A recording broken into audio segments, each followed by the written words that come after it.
যুবক বলে, আস্তাগফিরুল্লাহ আমার সবচেয়ে বেশি পছন্দের আমল, আমি সব সময় আঠার মতো ইস্তেগফারের সাথে লেগে থাকি আর সব সময় পড়তে থাকি আস্তাগফিরুল্লাহ, আর এর বদৌলতে আল্লাহ আমারে মুস্তাজাবুদ দাওয়া বানিয়ে দিয়েছে। আহমদ ইবনে হাম্বল তো অবাক, আনতা মুস্তাজাবুদ দাওয়া, তুমি মুস্তাজাবুদ দাওয়া, রুটিওয়ালা। আমি এত বছর হাদিস পড়াই, আমিও তো মুস্তাজাবুদ দাওয়া না, আর তুমি রুটি বেচো বাজারে, তুমি মুস্তাজাবুদ দাওয়া, তুমি দোয়া করলেই সব কবুল হয়ে যায়। যুবক বলে, না আনা মুস্তাজাবুদ দাওয়া, আমি আমার জীবনে যত দোয়া করেছি কবুল করে নিয়েছে কে? আল্লাহ। সব দোয়া কবুল করে নিয়েছে আল্লাহ, একটা দোয়া ছাড়া। কয়টা? আহমদ ইবনে হাম্বলের কৌতূহল, কিউরিয়াসিটি আরো বেড়ে গেল। কি? সব দোয়া কবুল হয়েছে, একটা দোয়া ছাড়া। মাযালিকা দোয়া ইয়া সাহেব, কি সেই দোয়া? ইমাম আহমদ ইবনে হাম্বলের নাম শুনেছেন? জি। হাম্বলি মাযহাবের প্রতিষ্ঠাতা, হানাফি, শাফিঈ, মালিকি, 4 নাম্বারটা আপনারা বলেন। হাম্বলি। এই হাম্বলি মাযহাবের ইমামের নাম আহমদ ইবনে হাম্বল, জগৎ বিখ্যাত মুহাদ্দিস। একক স্বতন্ত্র হাদিসের কিতাব হিসেবে পৃথিবীতে সবচেয়ে বড় যে হাদিসের কিতাব, ওইটার নাম মুসনাদ আহমদ ইবনে হাম্বল। 40,000 হাদিসের কালেকশন আছে এটাতে। এই ইমাম আহমদ ইবনে হাম্বল ওনার শেষ জীবনটা হাদিস পড়ানো, হাদিস কালেকশনের জন্য ব্যয় করেছেন। শহরের পর শহর, দেশ থেকে দেশ, দেশান্তরে ঘুরতেন একটা হাদিসের জন্য। উনি সফরে বেরিয়েছেন হাদিস কালেকশনের জন্য। প্রচন্ড শীতের রাত, উনি মাগরিবের নামাজ, এশারের নামাজ পড়ে একটা মসজিদে শুয়ে পড়লেন, আর শুয়ে শুয়ে হাদিস পড়তেছেন। কি পড়তেছেন? কথা বলেন। আর মনে মনে ভাবলেন, রাতটা মসজিদে কাটায় দেই, ফজরের নামাজ পড়ে আবার বেরোবো।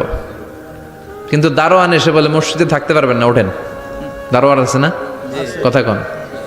আহমদ ইবনে হাম্বল বললেন, আমি শুধু রাতটা থাকতে চাই, আমি তো ফজরেরও মুসল্লি, ফজর নামাজ পড়বো তো এই মসজিদে, আমার থাকতে দাও। দারোয়ান তো দেয় না, কেনা মসজিদে থাকার জায়গা না, যান মিয়া। উনি যে আহমদ ইবনে হাম্বল এটা চিনে নাই, থাকতে দেয় না। কি করবে এখন? উনি কাঁথা গুছিয়ে হাদিসের কিতাব নিয়ে, কাঁধের মধ্যে ব্যাগ নিয়ে মসজিদ থেকে বেরোয় গেলেন। কি আর করবেন, প্রচন্ড শীত, আর কাঁপতেছেন, বুড়ো মানুষ।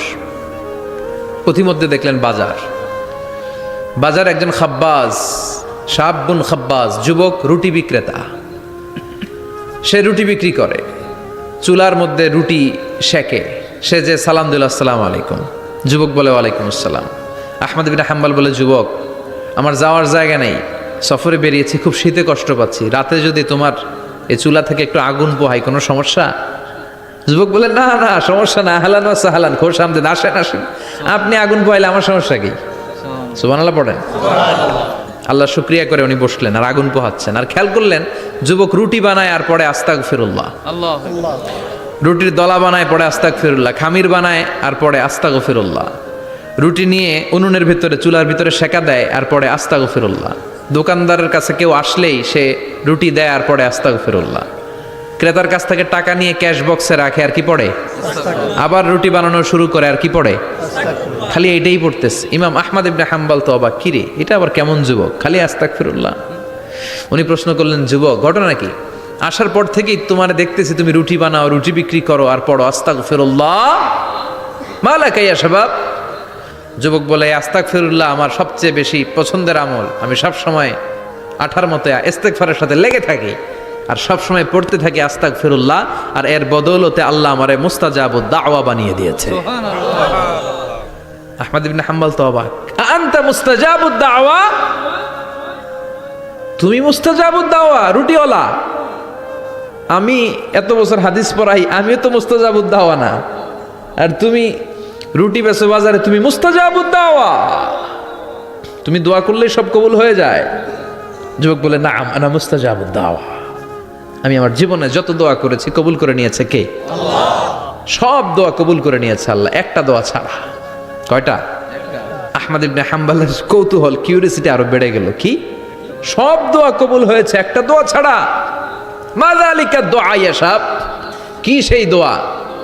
যুবক এবার বলতে শুরু করলো, আমার জীবনে যে দোয়াটা আল্লাহ কবুল করে নাই সেটা হচ্ছে, আমি আল্লাহর কাছে অনেক চেয়েছি, অনেক দোয়া করেছে যে আল্লাহ, শুনেছি এই জামানার সবচেয়ে বড় মুহাদ্দিস, তার নাম নাকি ইমাম আহমদ ইবনে হাম্বল। আল্লাহ তোমার কাছে আমার চাওয়া, আমি যেন এই ইমাম আহমদ ইবনে হাম্বলরে দেখে মরতে পারি, আমি যেন ইমাম আহমদ ইবনে হাম্বলের হাতে হাত রেখে মুসাফা করতে পারি আর তার কপালে একটা চুমু এঁকে দিতে পারি। আহমদ ইবনে হাম্বল আবেগপ্রবণ হয়ে গেলেন, চোখের পানি ছেড়ে দিলেন, বললেন, যুবক, তোমার এই দোয়াটাও কবুল হয়ে গিয়েছে। আহমদ ইবনে হাম্বলের দেখার সাক্ষাৎ পাওয়ার জন্য আহমদ ইবনে হাম্বলের বাড়িতে তোমার যাওয়ার দরকার নাই, আহমদ ইবনে হাম্বল তোমার দরবারে ছুটে এসেছে। আনা আহমদ ইবনে হাম্বল মুহাদ্দিসুদ্দাহর, আমি নিজেই আহমদ ইবনে হাম্বল। যুবক চোখের পানি ছেড়ে দেয়, আহমদ ইবনে হাম্বল চোখের পানি ছেড়ে দেয়। যুবক চিৎকার মেরে ইমাম আহমদ ইবনে হাম্বলকে জড়িয়ে ধরে, হাতে হাত রেখে মুসাফা করে, কপালের মধ্যে চুমু খায় আর আল্লাহর শুকরিয়া করে বলে, ও ইমাম, আসলে এই দোয়াটাও আল্লাহ আজকে কবুল করে নিল। বিশ্বাস হয়? সবসময় ইস্তেগফার পড়লে আপনার দোয়াগুলোর এইভাবে কবুল করে নিবে কে? এই 5টা জিনিস পাবেন সবসময় যদি ইস্তেগফারের সাথে লেগে থাকেন। রাজি আছেন তো?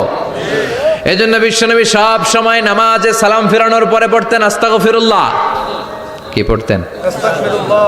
3 বার পড়তেন আস্তাগফিরুল্লাহ, আস্তাগফিরুল্লাহ, আস্তাগফিরুল্লাহ। পড়তে রাজি আছেন? ইনশাআল্লাহ। ইস্তেগফারের অনেকগুলো আলফাজ আছে, সবচেয়ে ছোট ইস্তেগফার হচ্ছে এটা, আস্তাগফিরুল্লাহ, আস্তাগফিরুল্লাহ।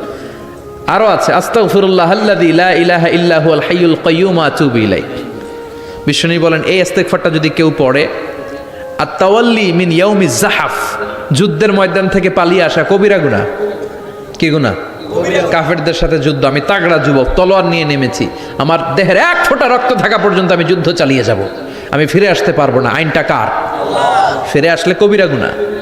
বিশ্বনবী বলেন, যুদ্ধের ময়দান থেকে ফিরে এসেছে এরকম কবিরা গুনাহ অবলম্বনকারীও যদি আস্তাগফিরুল্লাহ আল্লাযী লা ইলাহা ইল্লা হুয়াল হাইয়ুল কাইয়্যুম ওয়া আতুবু ইলাইহি পড়ে, ওই কবিরা গুনাহকারীকেও ক্ষমা করে দিবে কে? পড়তে রাজি আছেন তো?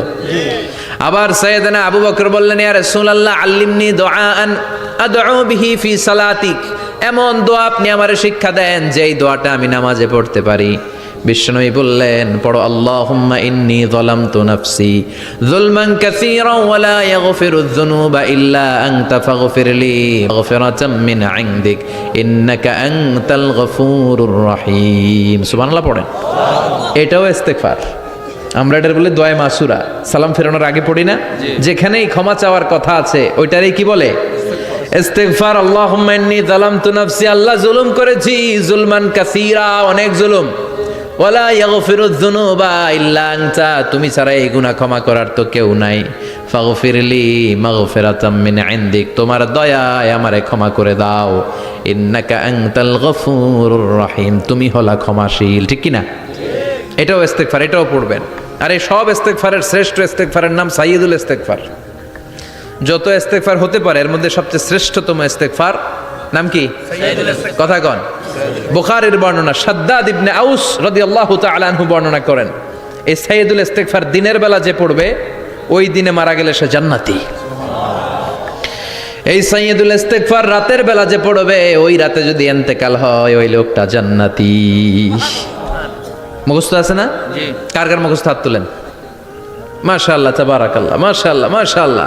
আর যাদের নাই তাদের হোমওয়ার্ক, তাদের আল্লাহুম্মা আনতা রাব্বি লা ইলাহা ইল্লা আনতা খালাকতানি ওয়া আনা আবদুক ওয়া আনা আলা আহদিকা ওয়া ওয়া'দিকা মাস্তাতা'তু আউযু বিকা মিন শাররি মা সানা'তু আবু'ু লাকা বিনি'মাতিকা আলাইয়া ওয়া আবু'ু লাকা বিযামবি ফাগফিরলি ফাইন্নাহু লা ইয়াগফিরুয যুনুবা ইল্লা আনতা।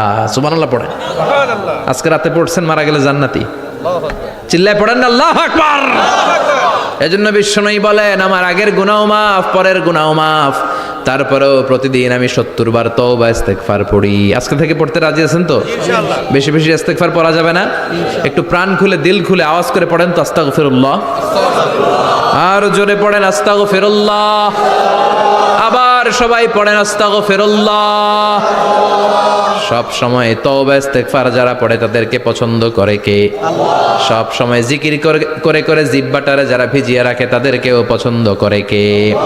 আল্লাহ বলেন, ওয়াজকুর রাব্বাকা ফি نفسك تضرعا وخيفة ودون الجهر من القول بالغدو والآصال ولا تكن من الغافلين سبحان الله পড়েন আল্লাহ বলেন ওয়াজকুর রাব্বাকা ফি নাফসিক আল্লাহরে মনে মনে ডাকো তাদাররুআ ওয়া খীফা আল্লাহর জিকির করতে আল্লাহ বলেছেন ফি নাফসিক বুঝতেছেন না অর্থ ফি নাফসিকা মনে মনে আল্লাহর জিকিরটা করো তাদাররুআ ওয়া খীফা তাদাররুআ মানে বিনয়ের সাথে with full of humility submission and humbleness বিনয়ের সাথে আল্লাহর ডাকো ওয়া খীফা গোপনে গোপনে ডাকো দুনাল জাহারি মিনাল কওল চিৎকার চেঁচামেচি করে ডেকো না কার কথা আওয়াজ করে জিকির করো না এই যে আমরা মাহফিলে লা ইলাহা ইল্লাল্লাহর জিকির করে এটা তালিমান উদ্দেশ্য কি তালিমের জন্য আওয়াজ করে জিকির জায়েজ আছে কিন্তু ব্যক্তিগত জিকিরের যে ইবাদতটা এটা আস্তে আস্তে হইতে হবে এটা ভদ্রভাবে হতে হবে চিল্লাচিল্লি করে নয় আবার তালিমের জিকির ওইটাও ভদ্রভাবে ইন্নাল্লাহা জামিল ইউহিব্বুল জামাল আমার আল্লাহ সুন্দর আমার আল্লাহর জিকিরের মধ্যেও সৌন্দর্য আছে না নাই কিন্তু এদেশে জিকিরের ভেতরে লাফালাফি আছে না নাই বেশি না কম কি বসেন বসেন হ্যাঁ বসে যান তো অনেক ধরনের আছে জিকির হ্যাঁ বসেন বসেন বসে যান হ্যাঁ হাইবার আলী এটা কি আবার জালালি তো এই যে ইন্নাল্লাহা জামিল ইউহিব্বুল জামাল আমার আল্লাহ সুন্দর আমার আল্লাহর জিকিরের মধ্যেও সৌন্দর্য আছে না নাই তালিমের উদ্দেশ্যে সবাই মিলে জিকির করা যায় কিন্তু চিল্লাফাল্লা করা যাবে না লাফালাফি করা যাবে না মাথা ডানে বায়ে ঝোলানো যাবে না ঠিক কি না কিন্তু লাফালাফির জিকির আছে না নাই লাফাইতে লাফাইতে হ্যাঁ গাছের আগায় বাঁশের আগায় আবার যিনি জিকির পরিচালনা করে ওনার কান্দে যাই ওঠে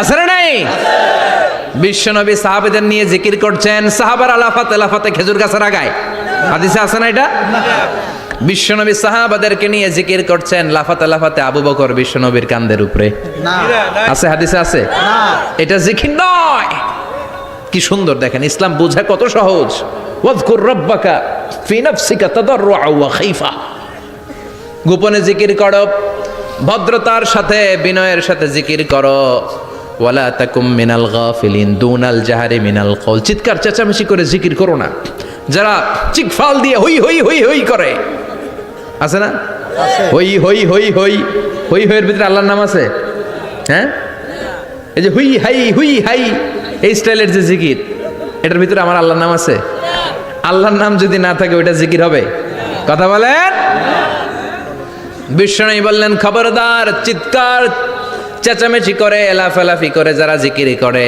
এরা মনে করে আল্লাহ কানে শোনে না কথা বলেন আপনি গোপনেও আল্লাহর ডাকলে আপনার ডাকে সাড়া দিবে কে এজন্য রাব্বুল আলামিন বলেন ফাযকুরুনি আযকুরকুম ওয়াশকুরুলি ওয়ালা তাকফুরুন বান্দা আমার জিকির তোমরা করো আমিও তোমাদের জিকির করব ঠিক কি না আমরা যদি আল্লাহর জিকির করি আমাদের জিকির করে কে সুবহানাল্লাহ কইবেন না আমরা আল্লাহর জিকির করে আল্লাহ নাকি আমাদের জিকির করে জানো তো না কথা এটা আবার হাদিসে কুদসিতে আল্লাহ বলেন ফাইন যাকারানি ফি নাফসি যাকারতুহু ফি নাফসি আমার বান্দা যদি একা একা আমার জিকির করে আমি আমার বান্দারে একা একা স্মরণ করি ওয়া ইন যাকারানি ফি মালাইন যাকারতুহু ফি মালাইন খায়রিম মিনহু এরকম মহা সম্মেলন করে যদি কেউ আমি আল্লাহর জিকির করে আমি এর চেয়েও বড় মহা সম্মেলন ফেরেশতাদেরকে নিয়ে করে আমার বান্দারে স্মরণ করি ওয়া ইন তাকাররাবা ইলাইয়া শিবরান তাকাররাবতু ইলাইহি যিরাআন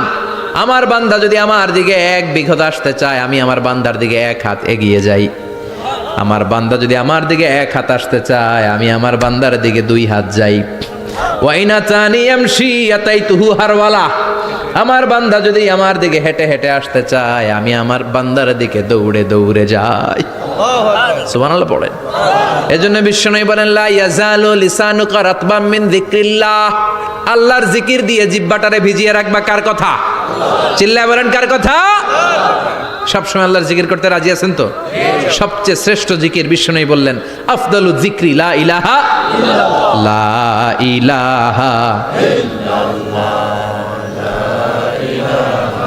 لا إله ইল্লাল্লাহু মুহাম্মাদুর রাসূলুল্লাহ সাল্লাল্লাহু সবচাইতে শ্রেষ্ঠ জিকির লা ইলাহা, এর চেয়ে শ্রেষ্ঠ জিকির আছে?